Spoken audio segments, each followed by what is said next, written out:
Hello दोस्तों, कैसे हैं आप सब लोग। उम्मीद है कि आप लोग बेहतर होंगे। अगर अभी तक आपने हमारे चैनल को सब्सक्राइब नहीं किया है तो पहले चैनल को सब्सक्राइब कर लें। आज हम इम्पॉर्टेंट फैक्ट ज्ञानपीठ पुरस्कार के विषय में पढ़ेंगे, जो एग्जाम के पॉइंट ऑफ व्यू से बहुत इंपॉर्टेंट है। इससे करंट से रिलेटेड और हिंदी में भी क्वेश्चन पूछ दिया जाता है। भारतीय ज्ञानपीठ पुरस्कार न्यास द्वारा इसकी स्थापना हुई थी। भारतीय साहित्य में दिया जाने वाला सर्वोच्च पुरस्कार है। यह ज्ञानपीठ पुरस्कार भारतीय साहित्य में दिया जाने वाला सर्वोच्च पुरस्कार है। भारतीय संविधान के 8वीं अनुसूची के 22 भाषाओं में से किसी भी भाषा में लिखा गया है तो वह इस पुरस्कार के योग्य है। हमारे संविधान की 8वीं अनुसूची में जो 22 भाषाएं दी हुई है, अगर किसी भी भाषा में लिखा गया है तो वह ज्ञानपीठ पुरस्कार के योग्य माना जाएगा।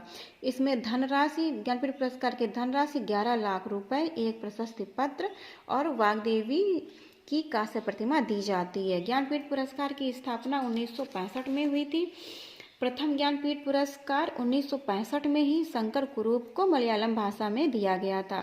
आप इसको याद रखने के लिए आप ऐसे याद रख सकते हैं कि शंकर भगवान, जिन्हें हम बहुत पहले के मानते हैं कि बहुत पहले के जन्मे हुए हैं, और ये कुरूप थे क्योंकि ये कुरूप भी थे और ये हिमालय में रहने की वजह से ये मैले हो गए थे। आप इस तरीके से इनको याद रख सकते हैं। 1965 में शंकर कुरूप को मलयालम भाषा में दिया गया था। आशा है कि ये आपको याद हो गया होगा।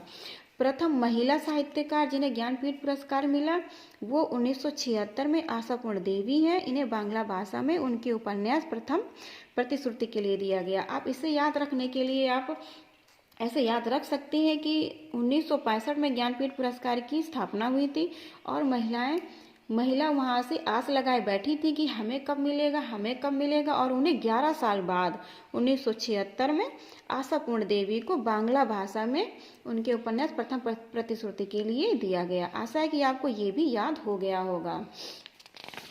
हिंदी में पहला ज्ञानपीठ पुरस्कार। अब ये हिंदी में पहला ज्ञानपीठ पुरस्कार किसे मिला देखते हैं। सुमित्रा नंदन पंत को 1968 में चितंबरा पर दिया गया। आप इसे सुमित्रा नंदन पंत से चितंबरा, दोनों में माँ ना जो अनुस्वार आते हैं, दोनों में पंचम वर्ण है। सुमित्रा नंदन पंत ना पंचम वर्ण और चितंबरा दोनों है। आप ऐसे याद रख सकते हैं। सुमित्रा नंदन पंत को 1968 में चितंबरा पर दिया गया था। हिंदी में पहली महिला कवियत्री जिन्हें ज्ञानपीठ पुरस्कार मिला वो महादेवी वर्मा को 1982 में उनके यामा पर मिला। इसे आप महादेवी एम से यामा माँ से याद रख सकते हैं। महादेवी वर्मा को यामा पर 1982 में दिया गया। आशा है कि ये भी आपको याद हो गई होंगी। ये एग्जाम के पॉइंट ऑफ व्यू से बहुत इंपॉर्टेंट है, आप इन्हें याद कर लें। 1982 तक यह पुरस्कार लेखक की एकल कृति के लिए दिया जाता था, लेकिन इसके बाद रचना के आधार पर न देकर लेखक के भारतीय साहित्य के संपूर्ण योगदान के लिए दिया जाने लगा। यह पुरस्कार पहले एकल कृति या उनकी रचना के लिए दिया जाता था, जैसे महादेवी वर्मा को उनकी रचना यामा पर, सुमित्रा नंदन पंत को उनकी रचना चितंबरा पर दिया गया। लेकिन 1982 के बाद से उनकी रचना पर न देकर उन्हें लेखक को भारतीय साहित्य के संपूर्ण योगदान के लिए दिया जाने लगा। आशा है कि ये आपको समझ में आया होगा। देखते हैं कुछ हिंदी में ज्ञानपीठ पुरस्कार विजेताओं को। 1972 में दिनकर को उर्वशी के लिए दिया गया। 1978 में अज्ञे को कितनी नावों में कितनी बार के लिए दिया गया। ये एकल रचना के लिए दिया गया, इसलिए ये इम्पॉर्टेंट फैक्ट हैं, इन्हें आप याद रखिएगा। 1992 में नरेश मेहता को संपूर्ण साहित्य पर दिया गया। 2009 में अमरकांत को संपूर्ण साहित्य पर, अमरकांत के साथ साथ श्रीलाल शुक्ल को भी दिया गया था 2009 में। 2013 में केदारनाथ सिंह को संपूर्ण साहित्य पर, 2017 में कृष्णा सोभित्य को संपूर्ण साहित्य पर दिया गया। 2017 के बाद से हिंदी में ज्ञानपीठ पुरस्कार नहीं मिला है। कुछ करंट से रिलेटेड फैक्ट देख लेते हैं।